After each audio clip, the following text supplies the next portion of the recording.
कैसे बचुमा गोरे गाल पे फसल बहरे पापा बुरा हाल में करी है बिया हो अगला साल में फसल बहरे पापा बुरा हाल में करी है बिया हो अगला साल में करी है बिया हो अगला साल में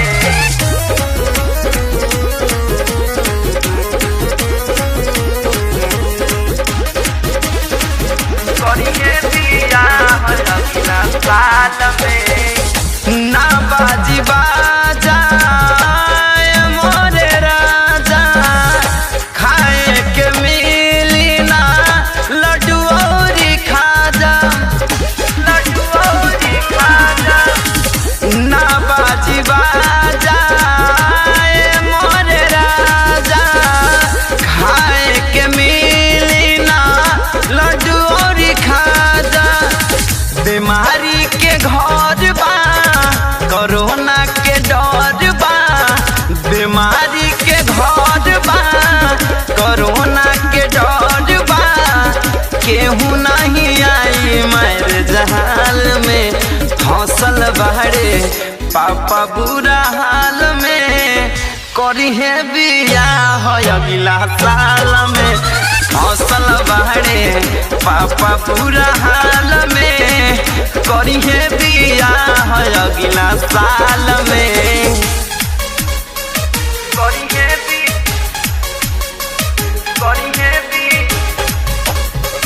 करी है बिया हो अगला साल में अगला साल में ना मिलेगा दाना मिली रजाई साटा बयाना कहवा लिखाई ना मिलेगा दाना मिली रजाई साटा बयाना कहवा लिखाई बड़ा होल चल बा समय बदलल बा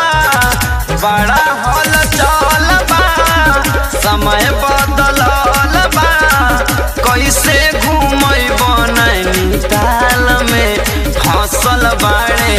पापा बुरा हाल में करी है बिया हो अगला साल में फसल बाड़े पापा बुरा हाल में करी है बिया हो अगला साल में आइल बा कोरोनावा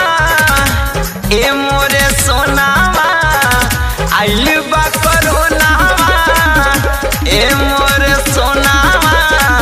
कैसे बचुमा गोरे गाल पे फसल बहरे